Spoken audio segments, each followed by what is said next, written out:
महाराष्ट्र की राजनीति में नेताओं की हर चाल एक नई कहानी रच देती है। हर चुनाव एक नया समीकरण बना देता है। साल 2026 की तपती गर्मी के बीच एक बार फिर सूबे का सियासी पारा चढ़ने लगा है। वजह यह है कि महाराष्ट्र विधान परिषद की 10 सीटों पर चुनाव होने वाले हैं। ये राज्य के सत्ता पक्ष और विपक्ष दोनों के लिए बहुत अहम माने जा रहे हैं। चुनाव आयोग ने तारीखों का ऐलान कर दिया है और इसके साथ ही शुरू हो चुका है शह और मात का वो खेल जिसमें एक एक वोट बेशकीमत है। सबसे पहले बात करते हैं उस टाइमलाइन की जिस पर पूरे महाराष्ट्र की नजर टिकी है। चुनाव आयोग के मुताबिक उम्मीदवारों के पास नामांकन के लिए 30 अप्रैल तक का वक्त होगा। 2 मई को पर्चों की जांच होगी और अगर कोई नाम वापस लेना चाहे तो 4 मई की डेडलाइन दी गई है।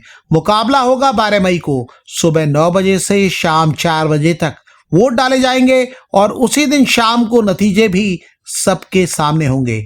यानी 12 मई की रात तक ये साफ हो जाएगा कि महाराष्ट्र के ऊपरी सदन में किसका कद बढ़ा और किसे झटका लगा। अब सवाल यह है कि आखिर ये चुनाव इतने महत्वपूर्ण क्यों हैं? दरअसल विधान परिषद के 9 सदस्यों का कार्यकाल 13 मई को खत्म हो रहा है। इन 9 नेताओं में राज्य के कई दिग्गज शामिल हैं।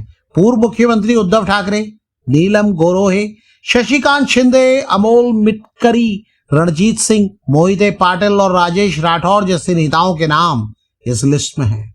लेकिन इस बार का गणित पिछले बार जैसा नहीं है।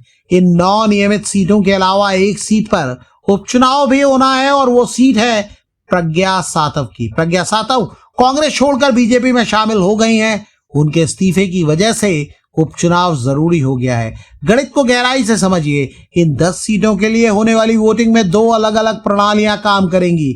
9 नियमित सीटों के लिए विधायकों को एक बार वोट डालना है, जहां जीत के लिए प्रति उम्मीदवार करीब 29 वोटों की जरूरत होगी।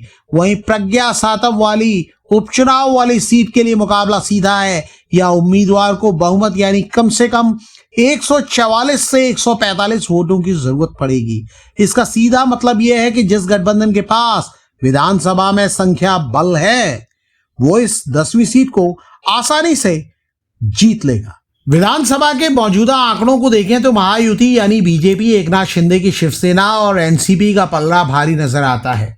राजनीतिक गलियारों में चर्चा है कि 10 में से 8 में से 9 सीटें महायुति के खाते में जा सकती हैं, जबकि विपक्षी महाविकास अघाड़ी यानी एमवीए को महज 1 सीट से संतोष करना पड़ सकता है। प्रज्ञा सातव की सीट पर तो महायुति की जीत लगभग तय मानी जा रही है और चर्चा तो ये भी है कि बीजेपी प्रज्ञा सातव को ही दोबारा मैदान में उतार कर उन्हें पुरस्कृत कर सकती है। अभी सबसे बड़ा सवाल है क्या उद्धव ठाकरे दोबारा एमएलसी बनेंगे? महाविकास अघाड़ी में फिलहाल खींचतान की स्थिति है। कांग्रेस के प्रदेश अध्यक्ष हर्षवर्धन सपकाल ने साफ कर दिया है कि अगर उद्धव ठाकरे खुद उम्मीदवार बनते हैं तो कांग्रेस उन्हें पूरा समर्थन देगी, लेकिन अगर शिवसेना यूबीटी किसी और का नाम आगे करती है तो फिर नए सिरे से चर्चा होगी। एमवीए की ओर से अंबादास दानवे, सुषमा अंगारे और विनायक राउत जैसे कई बड़े नाम रेस में हैं। ऐसे में क्या उद्धव ठाकरे अपनी सीट बचा पाएंगे या विपक्ष में कोई बड़ी टूट देखने को मिलेगी? महायुति के खेमे में सीटों के बंटवारे को लेकर भारी मंथन चल रहा है। बीजेपी अकेले 6 सीटों पर दावा ठोक रही है। पार्टी इस बार अपने उन वफादारों को मौका देना चाहती है जो पिछले काफी समय से संगठन के लिए जमीन पर काम कर रहे हैं।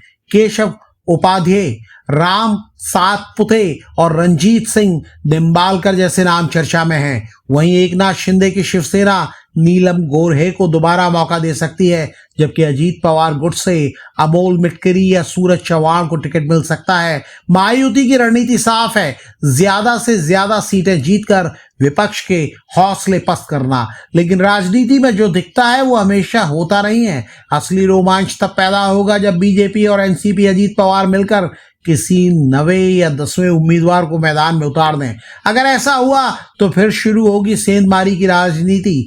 शरद पवार गुट और उद्धव गुट के विधायकों के बीच क्रॉस वोटिंग का खतरा हमेशा बना रहता है। तो क्या सुनेत्रा पवार की एनसीपी एक बार फिर शरद पवार के खेमे में सेंध लगा पाएगी? क्या एकनाथ शिंदे उद्धव गुट के बचे हुए विधायकों को अपने पाले में खींच पाएंगे? 12 मई का दिन इन सभी सवालों के जवाब दे देगा। इस चुनाव की एक और भावनात्मक कड़ी है राजीव सातव का परिवार। कांग्रेस का कहना है कि जिस सीट से प्रज्ञा सातव ने इस्तीफा दिया वो उनके दिवंगत नेता राजीव सावत की विरासत थी। कांग्रेस अब बीजेपी से राजनीतिक मर्यादा की मांग कर रही है कि वो सीट वापस कांग्रेस को दी जाए, लेकिन सत्ता के इस खेल में मर्यादा से ज्यादा आंकड़े मायने रखते हैं। प्रज्ञा सातव का बीजेपी में जाना कांग्रेस के लिए एक बड़ा झटका था और अब उसी सीट पर उपचुनाव कांग्रेस के जख्मों पर नमक छिड़कने जैसा है। ये मैच 10 सीटों का चुनाव नहीं है बल्कि एकता की परख है। ये चुनाव तय करेगा कि महायुति का जोड़ कितना मजबूत है और महाविकास अघाड़ी के पास कितनी एकजुटता बची है। आपको क्या लगता है? कमेंट करके हमें बताइएगा जरूर।